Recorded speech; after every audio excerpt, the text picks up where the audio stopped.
Carlos, ya para cuadrar el círculo de lo que está ocurriendo en el Vaticano, que es el eje central de las noticias internacionales, después de un papado de 12 años por parte de Francisco. Él quiere que en su tumba diga Franciscus en latín, ya lo pidió y se le va a cumplir ese deseo. Como dije, muchos jefes de Estado, incluso Donald Trump, Zelensky y otros más van a asistir a las exequias, pero hay una situación que se presenta con la Iglesia Católica y es que el nuevo pontificado va a definir las diferencias entre el grupo de los progresistas dentro de la jerarquía de la Iglesia Católica y los conservadores, que son realmente las dos fuerzas que convergen en la línea de pensamiento y de expresión de la Iglesia Católica, ¿no? Doctor Noriega, esta diferencia ha sido histórica, pero ¿cómo lo ve usted en este preciso momento? Yo creo que el lado del Papa Francisco ganó la discusión. La Iglesia tapó por muchos años, desde el Vaticano hasta las parroquias locales, taparon por muchas décadas los escándalos de pederastia y abusos sexuales horribles, imperdonables, e incluso los pecadillos financieros. El Banco Vaticano pues estuvo históricamente vinculado a la mafia italiana y a otras organizaciones no muy deseables. Y creo que en ese sentido, ese bando de Francisco ganó.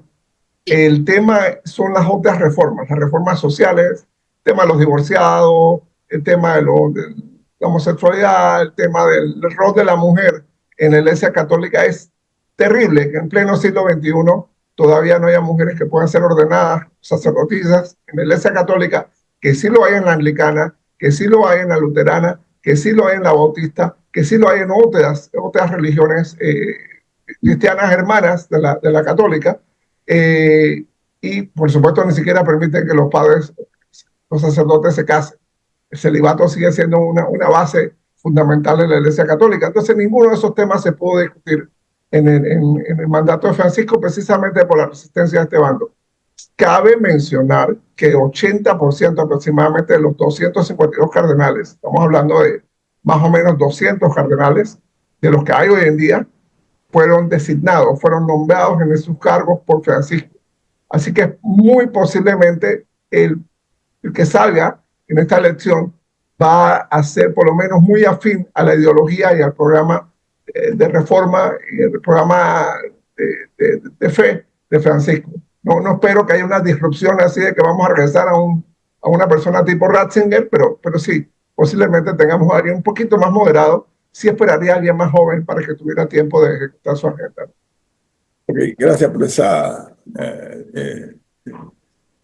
información, ¿no, doctor Noriega? Entremos en materia. Miren, hay tantas cosas ocurriendo en este país al mismo tiempo que esto se presta también para aprovechar oportunidades, ¿no? Por parte del gobierno para distraer la atención de los verdaderos problemas. No lo hace este gobierno. Todos. Es una práctica longeva, de vieja data, ¿no? Hay un grupo de unos 9 abogados que han presentado 3 demandas de inconstitucionalidad contra el memorando de entendimiento entre los Estados Unidos de América y la República de Panamá. Por ejemplo, para Panamá y los Estados Unidos han hecho de este documento una noticia internacional, pero sobre todo nosotros estamos obligados a analizarla. Doctor, estas demandas de inconstitucionalidad, ¿qué impacto tienen en lo firmado por los Estados Unidos y Panamá?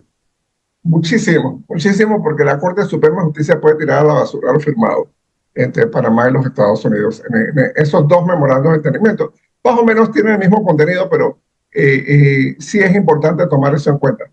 El precedente anterior del acuerdo Salas-Becker, que no es lo mismo que estos acuerdos, el precedente anterior la Corte lo reconoció como un acuerdo simplificado, derivado de los tratados existentes, y que bueno, que más o menos la Corte fue muy indolente con el órgano ejecutivo en ese momento.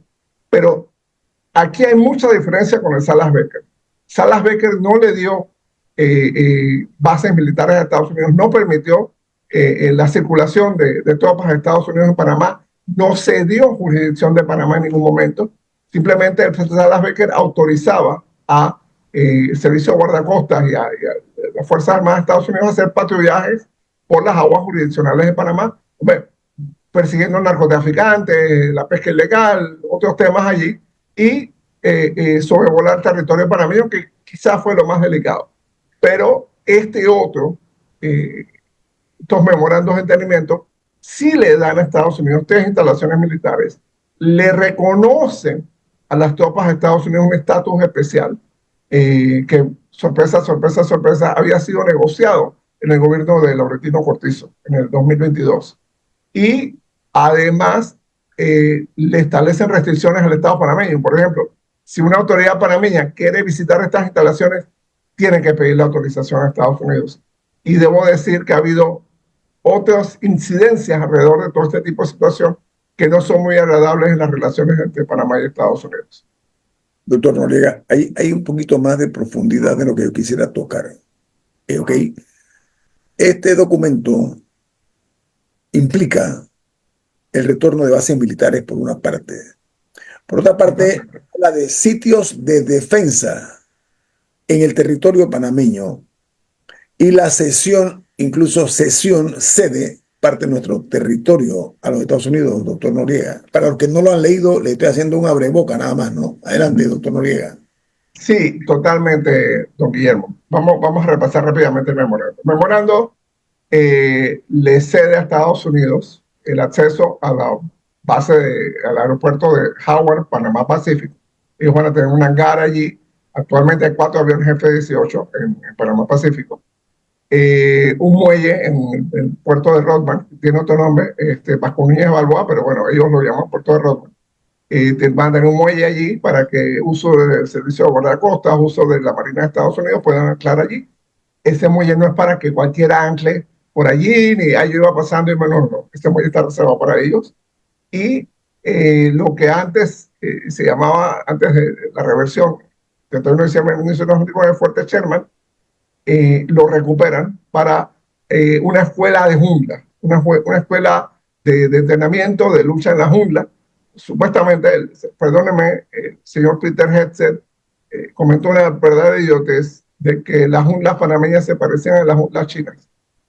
Bueno, yo no sé si la fuente de información de él ha sido los paquines de Tarzán o qué, pero no, hay muy poco en común. Hay muy poco en común y es simplemente una manifestación de su ignorancia, una manifestación de su cinismo. Eh, en los 3 casos son instalaciones militares a las que el Estado panameño y sus agentes, funcionarios, van a tener el acceso restringido. Además, Estados Unidos va a aplicar sus prácticas de construcción, sus prácticas de contratación, aplicando sus leyes en esas instalaciones.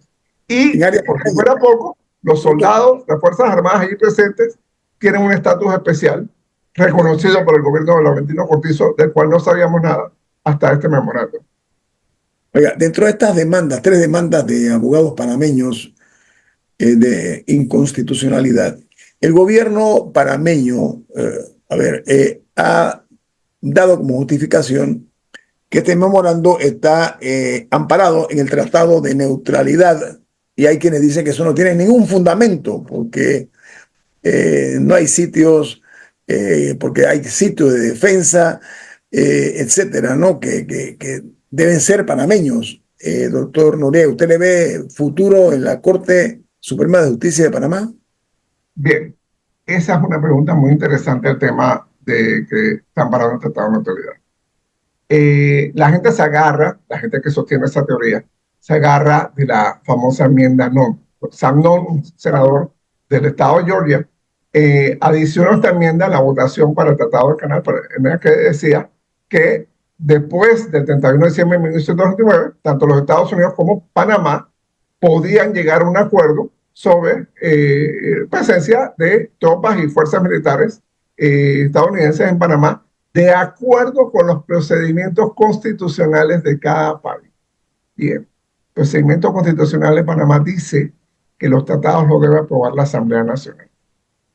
Empezando por allí. Segundo, el artículo quinto del Tratado de Neutralidad dice que después del 31 de diciembre solo Panamá tiene la obligación de defender y tendrá fuerzas militares en el territorio panameño. Y luego tenemos el artículo 310 de la Constitución Política, que dice que básicamente limita al Estado panameño la obligación de defensa de su territorio y que Panamá no tendrá ejército. Se combina con otro artículo que es el 290 que dice que no, Panamá no puede cederle a un gobierno extranjero, un Estado extranjero, jurisdicción sobre su territorio excepto para embajadas. Entonces, ahí hay los elementos para que la Corte Suprema realmente ponga esos acuerdos en su justo sitio.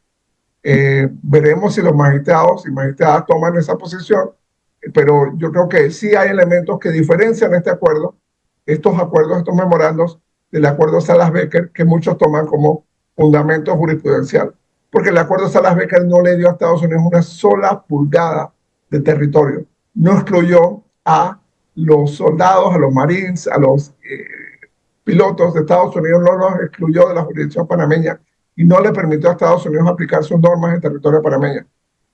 Esto memorando sí. Bien, vamos al corte comercial. Esto es En Perspectiva, un programa para la gente inteligente como usted.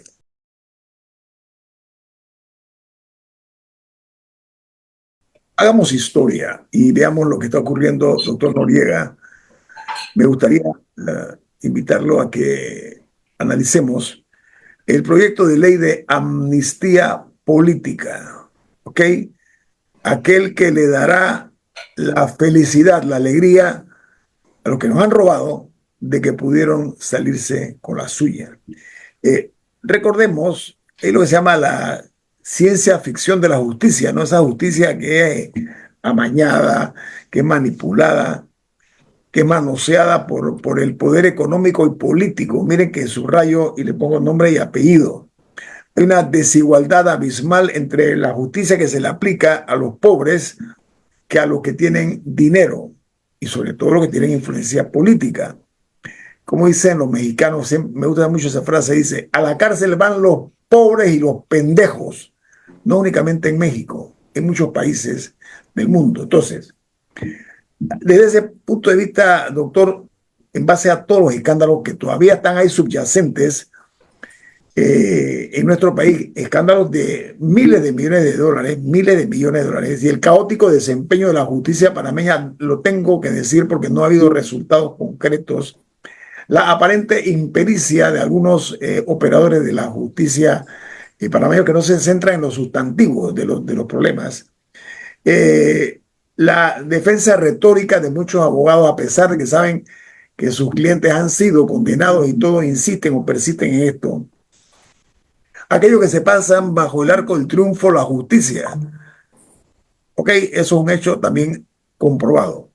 Ahora, un grupo de diputados sale con este proyecto de ley de amnistía política, doctor Noriega, tras que tenemos la situación ahora mismo, esta tensa de las relaciones diplomáticas de Estados Unidos con Panamá, aprovechen esta oportunidad para ver cómo en un partido de la UEFA Champions League nos cuelan este gol. Doctor Noriega, adelante.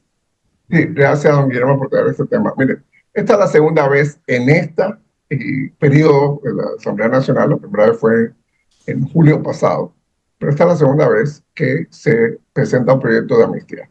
Aquí cambiaron la estrategia. Como perdieron en la comisión, la votación fue 5 diputados en contra y 2 a favor.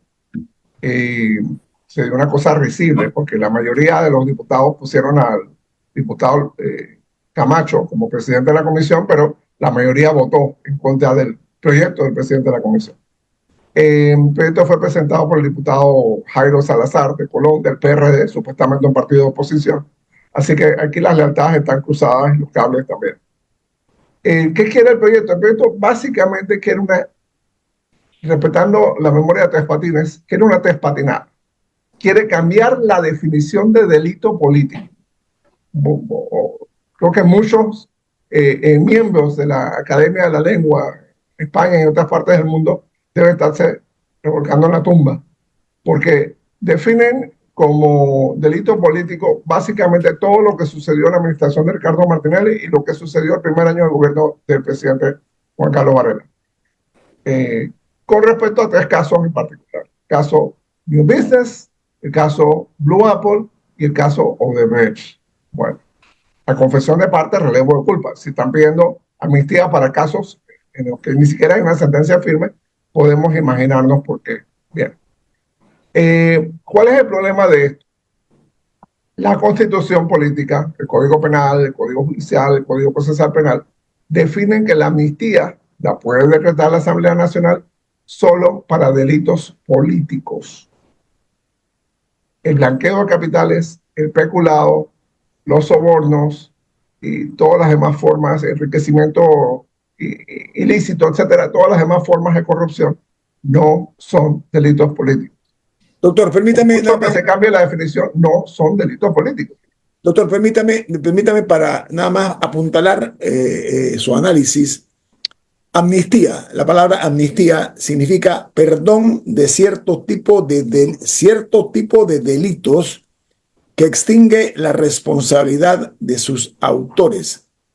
Cierto tipo de delito. Ahí es lo que está diciendo el doctor Noriega, ¿no? Que está puntualizando de qué estamos hablando, pero tiene que ver con perdón, absolución, indulto, condonación o gracia. Eso es lo que es la amnistía y esa palabra que han pretendido colar allí. Continúe, doctor Noriega. ¿Cierto? No, don Guillermo, es sumamente peligrosa porque no han medido los efectos de esto. Bien, ¿qué hace la amnistía? Vamos a diferenciarla del indulto. El indulto también es por delitos políticos. El indulto extingue la pena, ¿ok?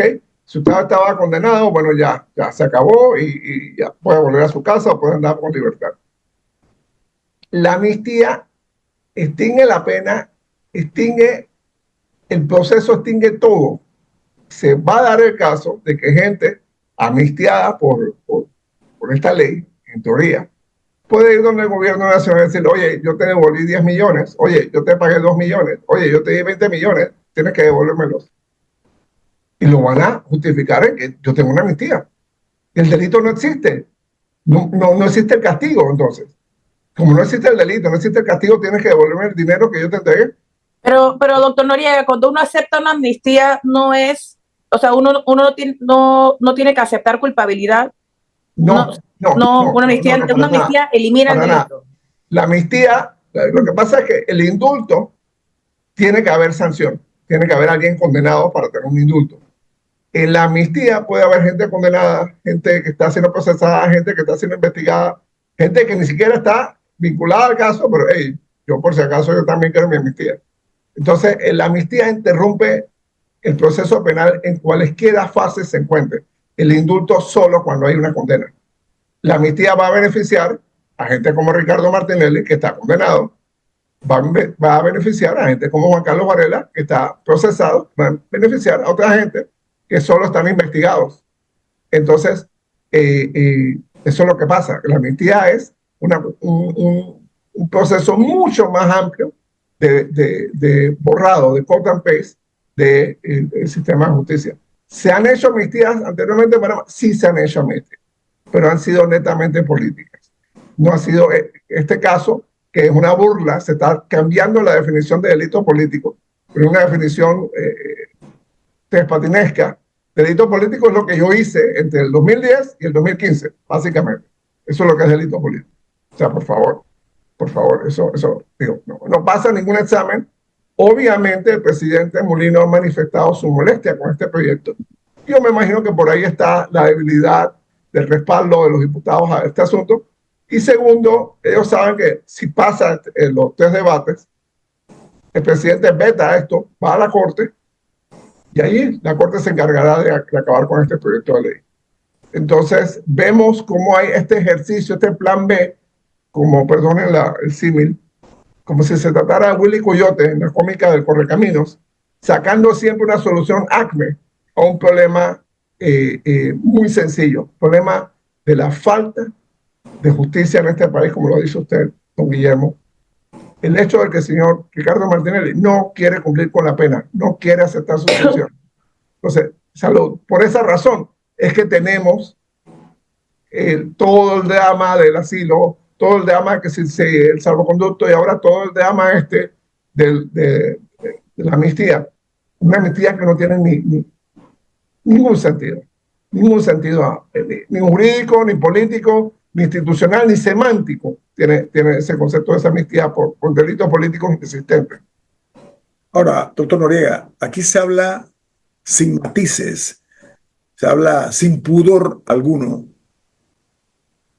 con relación a los casos de alto perfil que nos han costado, repito, miles de millones de dólares al Estado, recordando que el Estado somos usted y nosotros. No se lo olvide, eso es muy importante tenerlo presente, ¿no? El doctor Noriega tiene la capacidad pedagógica suficiente para ilustrar a una audiencia tan exigente como son ustedes acerca del impacto que esto tiene, porque, ¿sabe qué, doctor? La vida me ha enseñado una frase que dice que el que persevera consigue. Yo le voy a decir algo, en la historia republicana que yo recuerdo, nunca había visto algo como esto. O sea, la insistencia en ver cómo se logran objetivos muy puntuales para eliminar cualquier posibilidad de que la justicia haga su trabajo, porque aquí se ha pretendido en muchos casos identificar a los presidentes con la patria, como que la patria son los presidentes y los presidentes son la patria, lo cual es realmente absolutamente ridículo, ¿no? Pero también he escuchado que algunos abogados, en términos generales, hablan en tono civilino, o sea, son personas que realmente ofenden la inteligencia de las personas que pensamos. Este caso, somos testigos de que algunos abogados tienen digamos, una prosa implacable, ¿no? A la hora de la defensa, doctor, pero veo muy pocos abogados, que hay muchos en Panamá, saliendo al paso esto para ilustrar a la ciudadanía acerca del impacto que tiene y que puede tener esta ley de amnistía política, doctor Noriega. ¿Por qué usamos un término de juego de dominóes, ¿no? Paso. ¿Usted sabe esa, no? Paso. Sí, totalmente, totalmente. ¿Por qué, doctora? ¿A qué usted lo atribuye? Yo creo primero que todo, don Guillermo, hay mucho miedo. Hay miedo de hablar de ciertos temas en Panamá. Una consecuencia, vamos a hablar claro de esto, una consecuencia de que esta se convirtiera en ley y que efectivamente hubiera amnistía en Panamá. Olvídense del sistema bancario. Vamos a estar en todas las listas, hasta las de Timbuktu. Vamos a estar nosotros en nuestro sistema bancario, y olvídense de las corresponsalías y olvídense de todo lo demás. Vamos a estar en todas las listas, porque lo que la Unión Europea, lo que la OCDE y los demás grupos estuvieron a la expectativa para mejorar la calificación de Panamá era que hubiera condenas. Y empezaron a aparecer las condenas. 2022, 2023, 2024, empezaron a aparecer condenas. Entonces, ahora las queremos tirar a la basura. Créanme, esos ojos, esos oídos están mirando y están escuchando lo que está pasando en este país. Donde Panamá aprueba una amnistía, afirma el presidente Moreno, o entre en vigencia de alguna forma u otra, créanme, despídanse del sector bancario, despídanse de un montón de cosas, despídanse del grado de inversión, despídanse de un montón de cosas, porque la comunidad internacional seria, olvídense el señor Trump, pero la comunidad internacional seria está poniendo sus ojos en Panamá. Y parte de la esperanza que había de sacar a Panamá de todas las listas era precisamente que siempre decían, es que Panamá tiene las leyes perfectas, pero no hay condenas. Bueno, empezaron a aparecer las condenas en el 22, en el 23, en el 24, y eso es lo que empezó a mover la calificación de Panamá de las listas discriminatorias. Créame que si pasa esta amnistía, todo eso se va a perder y vamos a volver a todas las listas, no a las listas rosadas, arroz, chocolate, no, vamos a las listas más negras que hay de todos estos países. Y despídanse del centro bancario, despídanse de corresponsalías, despídanse de un montón de cosas, porque va a ser muy difícil que una empresa seria del mundo pueda venir a invertir a Panamá si pasa esa ley de amnistía. Miren, amigos oyentes, los escándalos que generan un ambiente tóxico en nuestro país está en su peor momento desde el año 68, de esa época, por allá, ¿no? De que comenzó la dictadura. Y los escándalos de corrupción en este país han envenenado el clima político y el clima económico también, porque como dice el doctor Noriega, esto puede impactar a nivel internacional y dejarnos como un país que ve la justicia como una entelequia, como que es algo que no tiene mayor importancia. Es que ningún inversionista serio va a venir a Panamá sabiendo que si alguien me roba o alguien, algún funcionario público, me exige un soborno o algo, no le va a pasar nada. Para este informe de minoría que están hablando, doctor, en 2 minutos, la posibilidad de cuáles son en su opinión. Bien, el artículo 166 de la Constitución Política establece que las leyes tienen que pasar 3 debates en la Asamblea Nacional. Si en el primer debate en la comisión una minoría de diputados considera que, pues, que el proyecto era positivo, etcétera, lo puede llevar al pleno un informe de minoría. Cuando hay un informe de minoría e informe de mayoría, se lee primero el informe de minoría y se vota el informe de minoría en el pleno. Si el informe de minoría gana, entonces se cambia, se revoca lo que decidió la comisión. Si el informe de minoría pierde, se sigue con lo que decidió la comisión. Entonces, ellos tienen supuestamente 28 firmas, he escuchado números de 31, no sé qué. ¿Cuál es la apuesta de ellos? La apuesta de ellos, y ojo, hay unos problemas de técnica legislativa que son otros problemas de otra índole, pero que también pueden declarar inconstitucional ese proyecto de ley, si se convierte en ley, por supuesto. ¿Qué pasa? Ellos están apostando a que un día cualquiera se descuidan los diputados de Moca y de Vamos y otros, y no van al pleno porque están en una comisión o porque están atendiendo, qué sé yo, los niños que se ganaron el concurso del coro de pajaritos más bonitos del país, lo que sea. Y en ese momento ellos presentan el proyecto, presentan, perdón, el informe de minoría, como tienen su bloque, si el bloque gana en un pleno de la Asamblea con suficiente quórum, 36, tiene que haber 36 diputados, la mitad más uno de esos 36 son 19. Si tienen un quórum de 36 y ellos tienen sus 19 diputados, pueden pasar el informe de minoría. Si Moca, Vamos y otros diputados se mantienen alertas, ellos necesitarían más de 30 diputados para pasar ese informe de minoría, y no me parece que vayan a conseguir más de los que han dado la cara por esto. Así que yo no pienso que la diputada Ana Castañeda va a gastar su capital político en este tema, ni también las otras cabezas, porque es declarar la guerra al presidente Molino en el primer año de gobierno. O sea, estamos hablando del primer año de gobierno. El presidente Molino puede destruir esas diputaciones simplemente negándole presupuesto. Sí. Tiene muchas herramientas. Yo no creo que por ese lado vayan, pero sí hay que estar alerta que cualquier día de esto, que haya un quórum bajo de 36, 37 diputados, esta gente se atreva a pasar el informe de minoría, porque agarró a la gente de Vamos o a la gente de Moca, la agarraron descuidado, pagan otra cosa y quieran pasar eso. Doctor, le agrego algo ya para cerrar, porque tenemos un corte comercial. En las últimas 2 décadas, se han presentado informes de minoría, creo que en 6 ocasiones previas, y estas han sido analizados y rechazados en el Pleno, así que para que tengan la medida. Viene más. Esto es En Perspectiva, un programa para la gente inteligente como usted.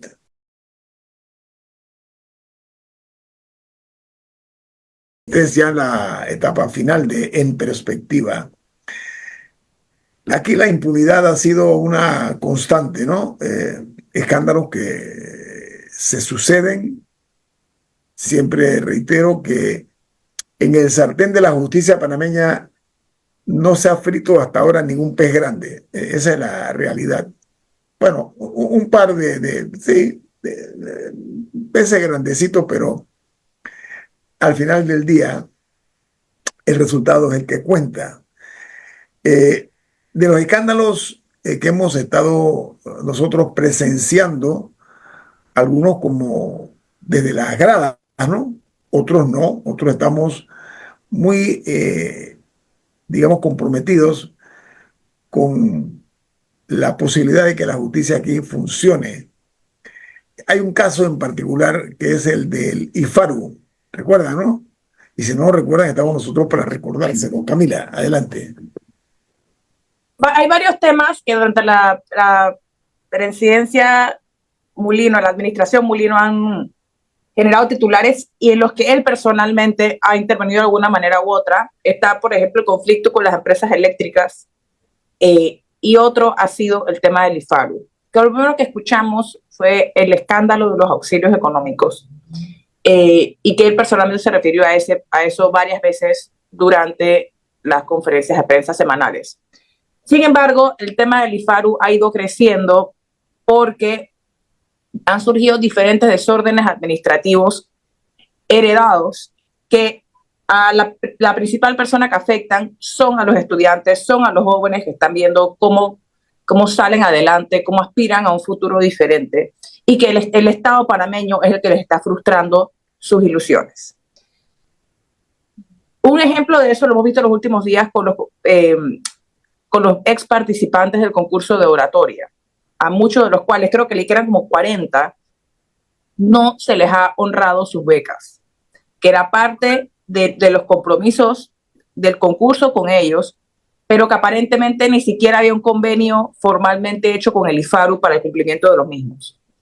Y así hay muchos otros jóvenes que están o estaban en medio de sus estudios y el Estado dejó de pagar los compromisos porque en la administración de Nando Meneses, es la acusación que hacen los actuales, se brindaron más de lo que el Estado podía pagar. O sea, ellos gastaron más dinero de lo que tenían fondos. Ahí están metidos los auxilios económicos que tanto ruido generaron, pero también hay estudiantes con becas, hay de todo tipo. Y el IFARU, ya antes de Semana Santa, creo que era como el 10 de abril, por ahí tengo el tweet, publicaron este comunicado diciendo que estaban solicitando utilizar $55 millones de su presupuesto 2025 para honrar pago de deudas de años anteriores.